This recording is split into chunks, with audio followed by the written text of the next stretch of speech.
You have been listening to Echo FM, a touch of home for the diaspora. For more of our programming, visit our website at echofm.com and click the links to our Twitter, Facebook, Instagram, and email. You can also download our app to conveniently listen to your favorite programming right on your phone from your Play Store.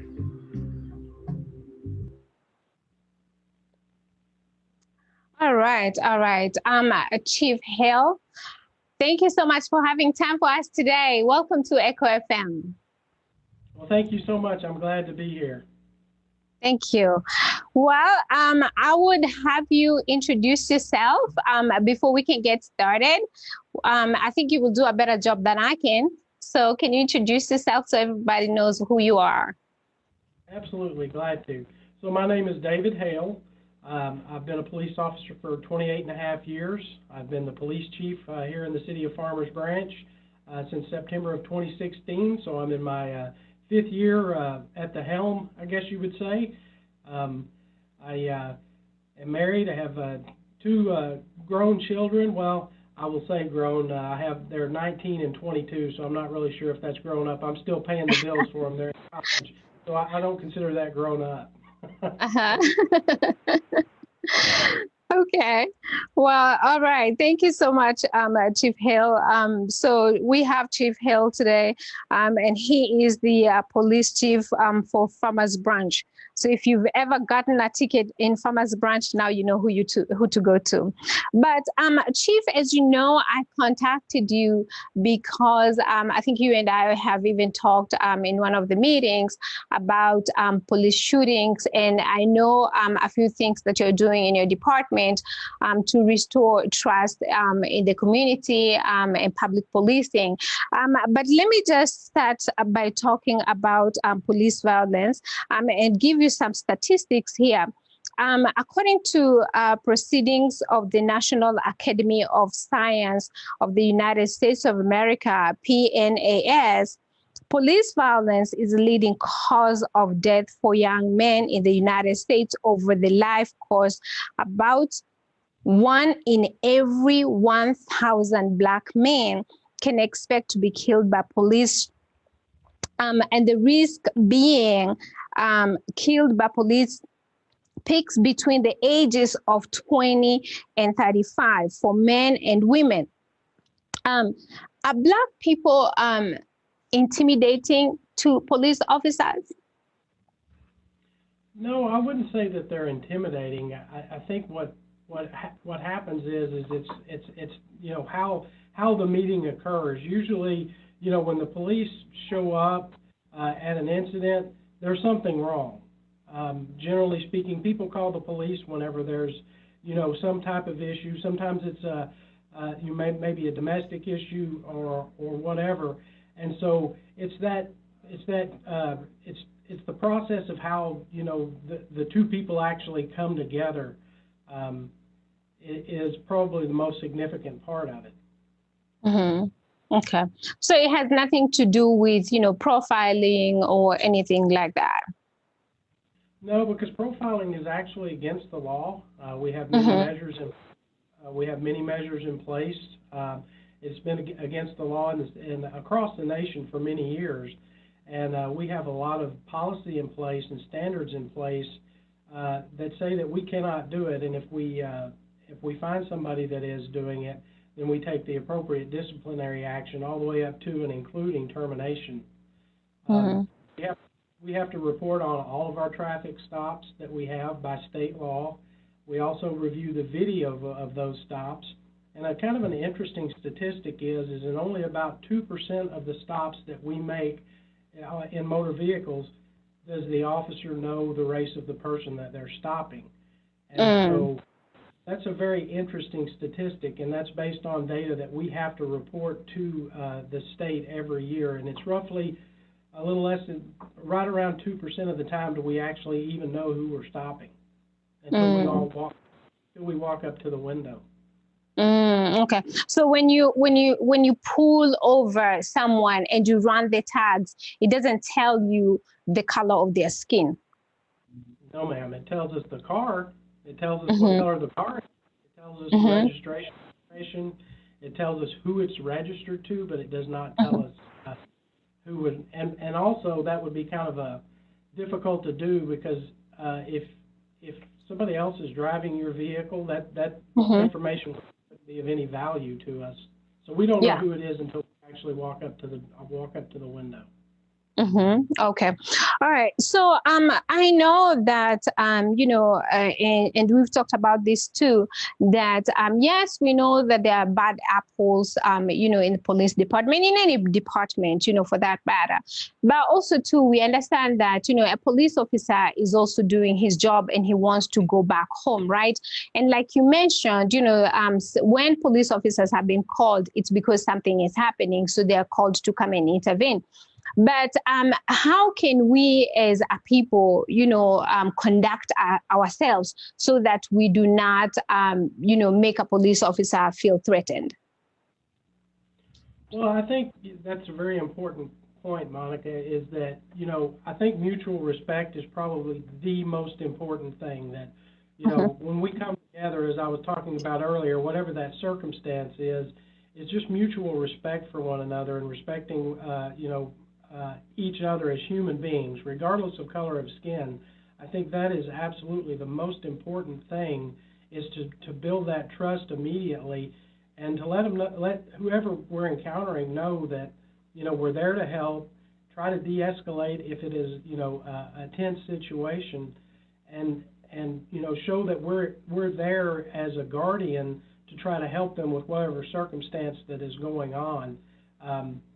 And I think that's the beginning of that is without mutual respect for one another, and kind of the dialogue that's going on in the nation right now there's an anti-police sentiment out there, not from everybody, but from certain parts of our communities, and until we figure out how to change that dialogue back to mutual respect for one another, I think it's going to be difficult. I think we have to meet in the middle. We have to meet at the table, and we have to say, look, we want to protect you in wherever you live, whoever you are, and education, I think, is important. This is why we do what we do and the reasons that we do it. And I think as police officers, we have to get better at explaining ourselves. In the past, we haven't always been as great at explaining the why behind what I'm asking you to do, and that is part of the training that we're doing now. Is through de-escalation. I'm asking you to do this, and here is why. And there's nothing wrong with having to explain why you're asking somebody to do something. And that's one thing that I think we can get better at, and we're working on. But also, we ask from every member of our community is cooperate with us as well. There's a reason we're asking what we're asking. Just do it, and you know what? If we're wrong, it'll come back on us. We have disciplinary processes, and we also have, in cases where we violate somebody's rights, we are held accountable for that. And so I think people really need to understand that it's not just us policing us. There are laws that police us. There are the courts that police us, as we've seen in some of the trials recently on television. Justices have been served, and we're not above that. Yeah. So the other day, my son was pulled over, and he called me, because he was shaking, and he just wanted to let me know I was pulled over. I did the right thing. I put my hands on the steering wheel. And, when the police officer came, he told me, "It's okay, son, relax." Now, that's one incident. I'm not sure if you have seen a video that, that also went viral on all social media.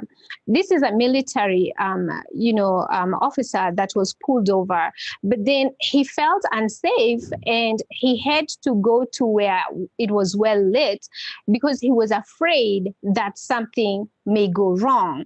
According to the video, or looking at the video, I don't see anywhere that this officer was disrespectful in any way. But then he ended up being handcuffed. So my question to you is, if I felt the same way as this police officer, and I felt that, okay, it is dark and I've been pulled over, I'm a woman, or if I felt I am a Black person, I want to go to a place where it's well lit, because I'm afraid I don't know what's going to happen. What should I do to let the police officer behind me know that, hey, I'm not trying to run away, but I'm just trying to drive somewhere that I feel safer to pull over? What should I do? Turn on your emergency flashers on your vehicle, slow down to just a little below the speed limit so that the officer recognizes it's like, okay, this person knows that I'm back here. They've turned on their flashers to indicate that they're slowing down, and that sends the signal to us that it's like, okay, this person is going to continue to drive for a little while. They're obviously not trying to run from me because they have slowed down. And then just go to an area that you feel comfortable, be it a service station or, a place where people are. We get that quite frequently, and we're used to it, and we train our officers on that as well, is that there may be somebody that, might be really uncomfortable, or they're just scared. It doesn't matter, what color you are. The first time you ever get stopped by a police officer, and it's happened to all of us, it's like you're scared to death. So we understand that, and then we try to, and then it's our hope that after the interaction is done, that we've done it correctly, and that that fear is no longer there, in the future. Okay, all right. Also, too, I wanted to ask you, what training does a police officer go through? And I'm relating to, the Columbus case where a 16-year-old girl was shot because she was holding a knife. And looking at the video, it looks like she was about to stab somebody else. So as a police officer, what do you consider as, danger to where a police officer have to shoot or to fire some shots? Why is it that, or what situations are called for a police officer to fire shots versus using a taser? Okay, so in that instance, a knife is considered a deadly weapon. That's proven out in the courts, and it's listed in our laws as well. It can be used for, obviously for other reasons, but when used in that manner, it is considered a deadly weapon. Going back to the video that you're talking about, so police officers not only by law have the right to defend themselves, but they have the right to defend a third party. And in that instance, that's what occurred there is the defense of a third party. Tasers are only accurate on a very short distance. They don't always work.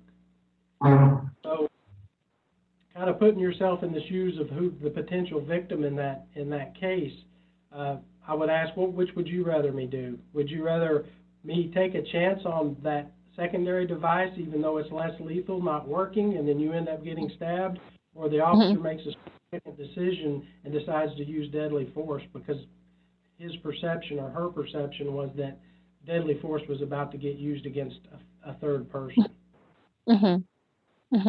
Okay, so also too, I think during our talk, something that has always come up or has come up before is that a police officer is a police officer and not a social worker or a healthcare provider to recognize if maybe they were called because of unruly behavior or for any reason, and maybe the person they've been called to come and respond to is mentally sick. So what happens then?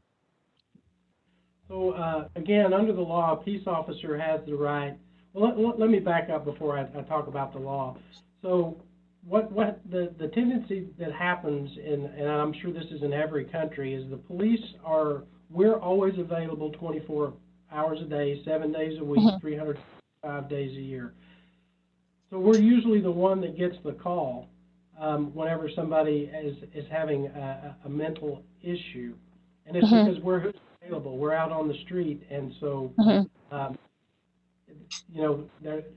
social workers and mental health professionals are not always available at 2 o'clock in the morning. So we get the call, and we go out, and under the law, if a person is a danger to themselves or others based on what they have told us. Sometimes people will tell us, yes, I want to hurt myself, or I'm thinking about hurting someone else.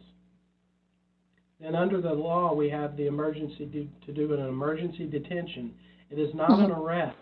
It's not for the purpose of putting someone in jail. It is for the purpose of detaining them and taking them to a mental health facility in the community so that they can get help. And that's where escalation is so important to us, and also training on how to deal with mental health issues.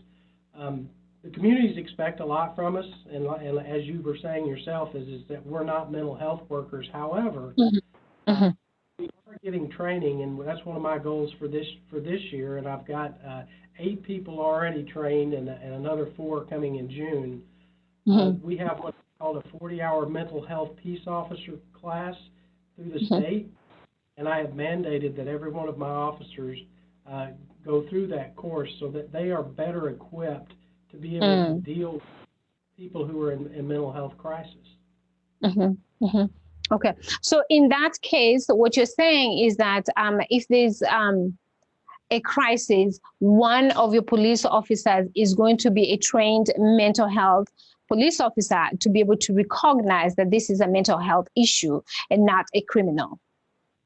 Correct. So we already have training, but it's not to the level that I'm requiring now. We've had training on how to deal with mental health issues, but it's very, people go and get their doctorates in how to do this, and so an 8-hour class is not necessarily prepare you to deal with everything you're going to encounter, and a 40-hour week-long class is not necessarily going to be able to make you perfect at it either. But the key here is that we want to be better at it, because we know we're going to continue to get those calls, and we want to be able to serve our community in whatever capacity it is.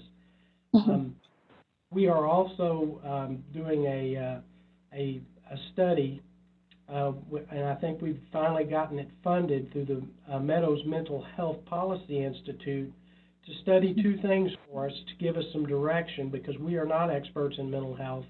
But this study will look at mental health, the issues of mental health in our community, and also how it is connected to homelessness in our community, because oftentimes the 2 are connected.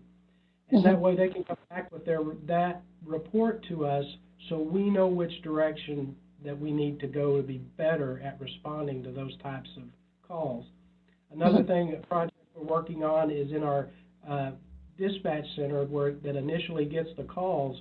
They're going to start getting training, and we're working on having a mental health professional available to talk to people on the phone. And if it is not a police, if there's no emergency or there's no danger at the location, somebody who is obviously in mental distress, to divert that call to a mental health professional and have them talk to them before even sending it out.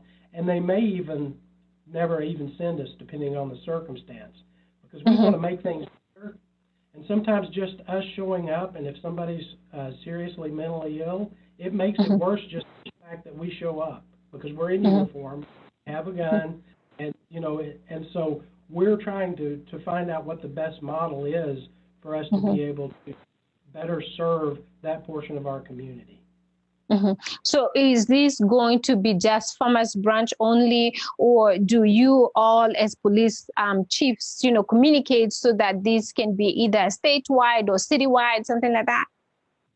Well, that's a great question. So we are in partnership with our neighbors, the cities of Carrollton, town of Addison, and the city of Coppell. This study will be done for all 4 of those cities, and so we will all get that information as if we're all interconnected. We're all part of, we all connect with one another in this region, and that way we can all work toward, making our response in all of our communities, because sometimes we will help our neighboring jurisdiction, and we will answer a call in their jurisdiction, and we want to be able to do the same for one another. So their officers are going to be trained just like ours are, so we know that whenever we cross over borders that we're giving the same level of service.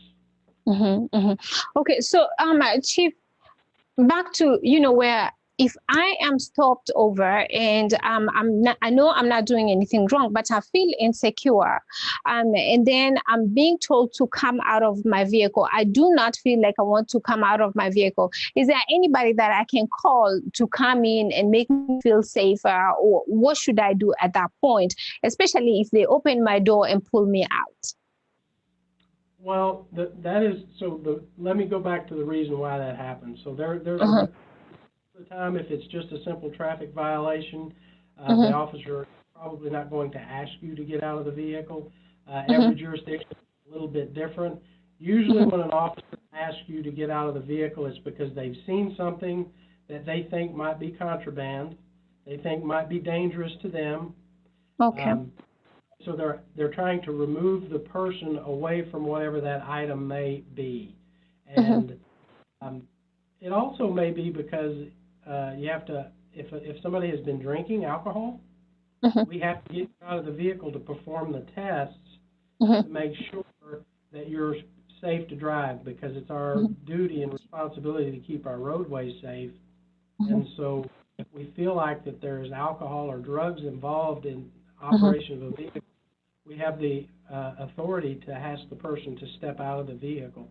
The best thing to do is to just do what the officer asked, and then they will explain to you why that they're Yeah. doing what they're doing.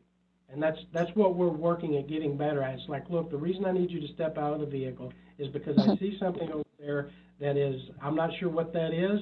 It is causing me to be nervous. If we can just step out, then we'll remove ourselves from that, and I'll explain further, why I stopped you, or what's going to happen next. Okay, so I have let me see, Coach K. She is saying, is cultural diversity training part of this mental health training, or is it separate? That's one part of her question. Did you understand? Did you hear it, or you want me to repeat it? No, I heard it. Okay. So cultural diversity is a mandated course because we are licensed as police officers through our states. And as part of our basic police academy, and then also as continuing education, we are required to do cultural diversity every 2 years. And so it is separate, but we're getting it nonetheless. Okay. All right. So I have somebody else here. Edward is saying, how do they deal with officers who fail to remain calm and collected when provoked as they arrest? So multiple ways. We look at it as a training issue to begin with. And that's kind of a difficult question because it depends on what they did. It can range anywhere from, punitive action. A lot of people don't realize that police officers are probably one of the only careers that you can do where, as part of your discipline, you can get days off without pay. So I have the authority to send you home without paying you for however many days I decide as punishment for not doing it right. That doesn't happen a lot, but it does happen. And same thing is training. And if somebody is not doing it correctly, and the way that we do that is, one, through our supervisors being out on the street and watching how our officers are performing, but two, and most importantly, is every interaction that we have is recorded either by the in-car video that is inside the police vehicle, and we are all required and do have body cameras that have to be activated whenever you are encountering the public. And so we go back and review those, and we critique those calls and say, this is how you could have done better. This is something that you should have done.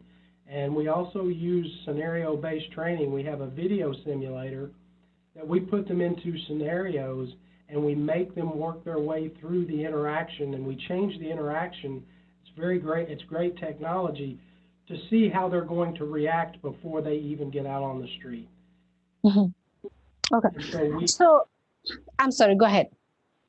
So we have multiple ways of dealing with officers that may not do it correctly. Okay, so if you reprimand an officer, Chief Hill, or maybe even go ahead and let them go, can they get a job in a different department or in a different city? And that's a great question. So there is actually a bill before the Texas legislature right now Mm-hmm. that will mandate that police departments provide internal affairs data to other agencies who are trying to hire somebody, if it's a current employee or a Mm-hmm. former employee who was terminated. Mm-hmm. So our practice at this agency and our policy is when a police department contacts this organization, Mm-hmm. I provide them with every bit of information I have available so that they can make an informed decision about whether or not they choose to hire somebody. And that includes internal affairs information in regards to discipline, reprimands, and just every matter. We document it in our computer system. And so we're a fully open organization here because I don't want somebody else to hire somebody that had misconduct here and that was let go. So that, but we're about not. I can't speak for every police agency. Most Yeah. professional agencies do that, but there is a law before the Texas legislature right now that would mandate it. So most, I think, there was a lot of anger, after George Floyd was murdered, and a lot of people took it on the streets, protesting, peaceful protests. Others were destructive, whatever. But the thing is, after that, I think a lot of people started talking about defunding police. And would you tell us what that would mean if actually police was defunded? That's another really good question. So the first thing I would say is we're all in this together, and we all know that in every segment of society there are bad people, regardless of color of skin, how much money you make. There's bad people in every walk of life, and so we are necessary to democracy. We are necessary to protect the rights of individuals. We swear to uphold the Constitution and laws of the United States. And when we don't, we are held accountable for that. So defunding the police, I think, it's a reaction of anger, and I understand there was a right to be angry, specifically in the George Floyd case. However, it's not realistic to think that a civilized society cannot have any guardians, and we are those guardians.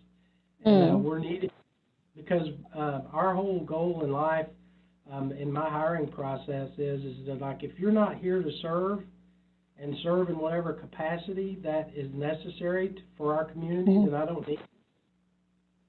We are servants, but we are also charged with protection of our community, all the property, because people work hard for what they have, and we want to be able to protect that, but most importantly, protect human life. And also, too, if police was defunded, and wouldn't that affect, your response, like the timely response to calls? Wouldn't all that be affected? Yeah, that's great. So some of the unintended consequences. So police officers are human beings too. We have feelings, even though some people may not think we do. We do have feelings, and we truly do care about our communities. Right now, we're having a very difficult time recruiting new police officers because of all the rhetoric that is going on in regards to defund the police. The police are bad. It's really hard to find young people. It's like, why would I want to do that job? Y'all are getting, constantly bombarded with bad media. And so we're kind of coming across an interesting time in policing where we have more people who are leaving and retiring if they can, and we're having a hard time filling the positions. So at some point, it's like I have 8 openings right now. Out of 78 officers, I have 8 people. I'm 8 people down because people are choosing to leave the business. And so that's an unintended consequence of the rhetoric that is going on you know, across the nation and really across the world. I have a question here from Honorable Jeff Kaluyu. He's a Kenyan presidential candidate. And he says, I love the fact that you are calm and collected and stand for the truth. And then he says, do you have plans? He says, do you have plans to do community sensitization on how to respond to aggressive police before more life is lost? I mean, citizens' rights. Okay, Monica, you cut out toward the end with our internet connection, so I didn't catch all of that. Can you repeat that, please? Okay, so this is from Honorable Jeff Kaluyu, and he says, I love the fact that you are calm and collected and stand for the truth. Do you have plans to do community sensitization on how to respond to aggressive police before more life is lost? And he says, I mean, citizen rights. Yeah, so as a foundation for that, for those of you that don't know, is that Monica actually serves on my police chief advisory board here in Farmers Branch, and so the members of that board are there for the purpose of providing me feedback from the community about what the expectations are, how we formulate our policies, and how they impact many different members of our community. And so the training that we're doing and we continue to do, not only in mental health, but also de-escalation. We have changed our policies in regards to use of force and chokeholds as a result of what we're hearing from our community. We've also, not shooting at moving vehicles unless the officer is about to be run over, a deadly force instance.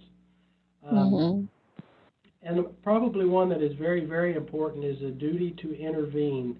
We have mandated that our officers are required by policy to intervene in any action that another police officer may be doing at any given time, and to stop them from engaging in that behavior. And they are going to be held personally accountable if they do not do so.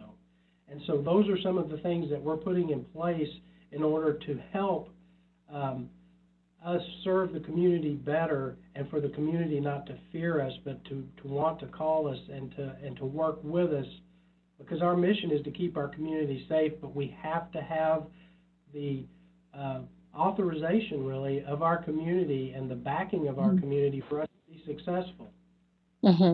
Yeah. So I have another question here again from Coach K, and she is saying, I think our kids, especially teenage Black boys, are scared of police. What message do you have for our boys? What plans do you have to teach out them so that we can improve this relationship and trust again? So we have a role in that as police departments, but I'm going to kind of put the brunt of that back on parenting. I think it is very important that parents give the appropriate narrative to their children in regards to police, their function, what they're here for, and why they do what they do. I think the parents' message is going to be the most effective from early in their youth. If we have parents out there teaching their children that we are the bad guys, then it's going to be really hard for us to break that cycle of distrust. Because I'm going to believe my parent and when I'm a kid, I'm going to believe what they tell me. And if that narrative is going on in households across this nation, it's going to be very difficult for us to bridge that gap in some of our communities. And so I would say that's where it starts. And we are more than glad to help with that narrative. Bring your child to the police department. Let them see who we are, that we are human beings that put on our pants one leg at a time just like everybody else. We're subject to making mistakes, But we too have families, we have children, and we want them to be safe, and we want them to, thrive and be successful in their futures. I would really recommend, if your agency in your jurisdiction has a Citizens Police Academy, please take the time to go to that so that you can meet your officers and understand more some of the challenges that we face as police departments in trying to keep our communities safe.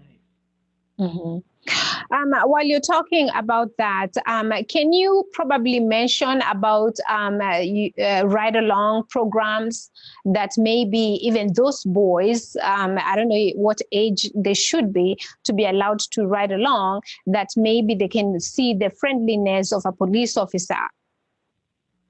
Yeah, so we do have, you have to be 18 to ride out with us. Every agency is a little bit different. The only time that's different, we allow a 16-year-old to ride with us if they're part of our Police Exploring program. And Police Exploring is a part of Boy Scouts of America. And we have a post here of police explorers, and they get to ride out with the officers at a younger age because they are in the Exploring program. Okay. So, Chief, with all this, do you think that trust has been broken between the public and police officer? Do you think the trust has been broken? In some cases, yes. I do believe that trust has been broken, and I think that it's going to take both of us, police and our communities, working together to rebuild that. I mean, you can't look at the video of what happened to George Floyd and not just cringe at that action. And so everybody that wears a uniform and a badge, we were tarnished on that day. Even though we weren't there, we didn't have anything to do with it. We are lumped into that group of people that would do such a thing, and that was really hurtful to us as well. And I want everybody out there listening to know that broke our hearts. And Chief Hale, do you want to talk about some of the changes that you have made since George Floyd happened? Absolutely, and I talked about a few of them earlier. But we have mandated and put into policy de-escalation is a requirement within our policy now. And to achieve that, I talked a little bit about the simulator that we purchased that allows us to do interactions. It's a very large video screen, and our trainers are able to, based on how the officer responds to what they're seeing on this giant screen, they have the ability to change the outcome. So if the officer is not being calm, if they're not saying the right things, then we can make it escalate. And then when that happens, after the scenario is over, then we debrief that scenario and say, look, that was not the direction you should have gone with that. This is what you should be doing. And so we're practicing utilizing technology so that we get better at calming the situation down and not making it worse. We're supposed to show up and make things better, not worse. I'm sorry, go ahead. No, go ahead. Okay, so I do have a question here from someone, and I think it's because of earlier where you said, mutual respect. I understand what you mean, but someone that's watching here, he's asking, can he please tell us what protected speech actually means? Do you want to respond to that? So what protected speech means, is that what? Yeah, that's what he's asking. Well, most speech is protected, so it depends, and I'm really not sure what direction to go with this. I mean, we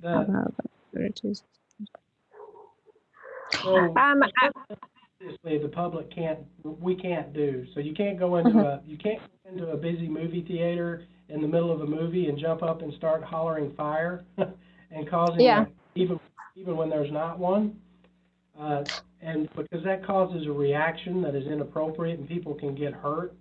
But as far as, I would need to know a little bit more because is this specific to a person's ability peacefully Yeah, protest? I think what he's probably trying to ask is, what is it that a person can say to provoke a police officer that would cause, provocation? Well, really, utterances should not provoke us. The truth, Mm-hmm. we don't like to be talked to badly, Mm-hmm. Mm-hmm. uh, but we work in an environment where sometimes it's going to be expected. We deal with people who are on drugs, they're intoxicated, they may be mentally ill, and they may say things that they don't even remember. So Mm-hmm. words to us should not necessarily increase our agitation. Now, if you tell me that you're going to hurt me, Mm-hmm. then yeah, I'm going to take that seriously. That's going Yeah, to cause us to kind of ramp up a little bit, because if you're going to tell me you're going to hurt me, I'm not going to let that happen. definitely. Mm-hmm. Right. But just generally, what we train our officers to do is, a lot of times when we show up, it may have nothing to do with us. They might have been in a confrontation with their spouse or a friend, and Mm-hmm. they just want to vent. They just Mm-hmm. want to tell somebody, and so we need to be Yeah. good listeners and not be Mm-hmm. offended by what.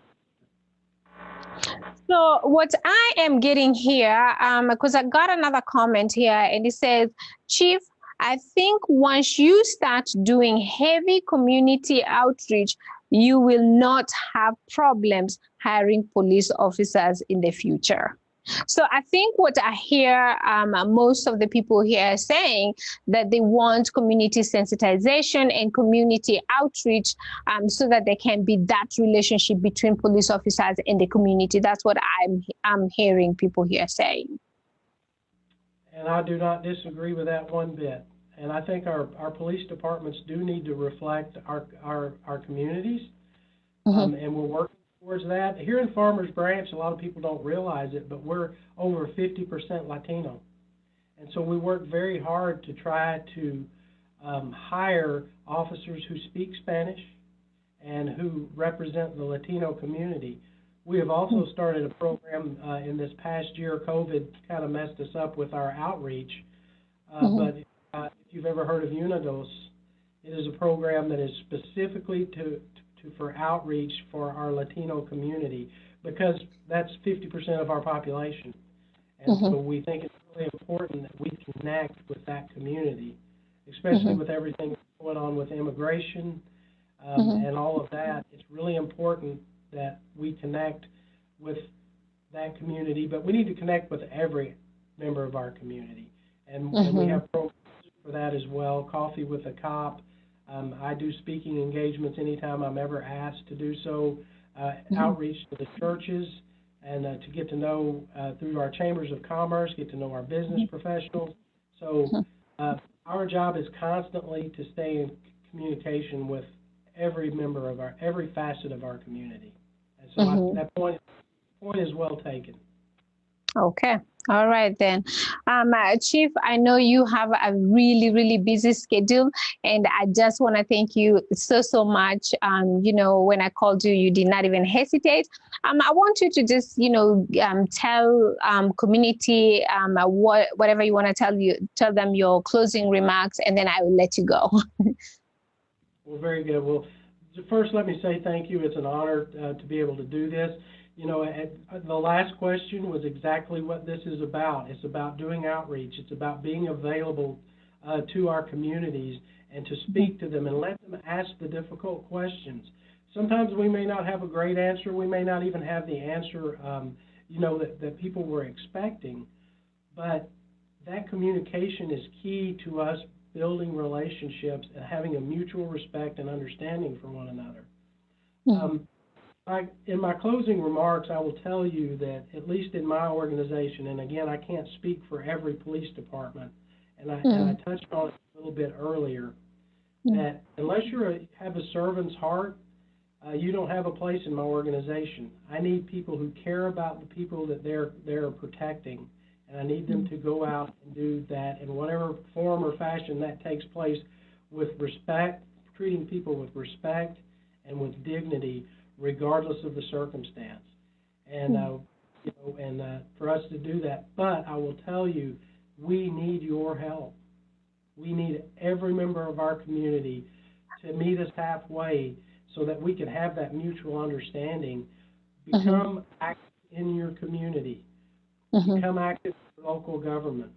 Become active in knowing the members of your local police department, and meet us.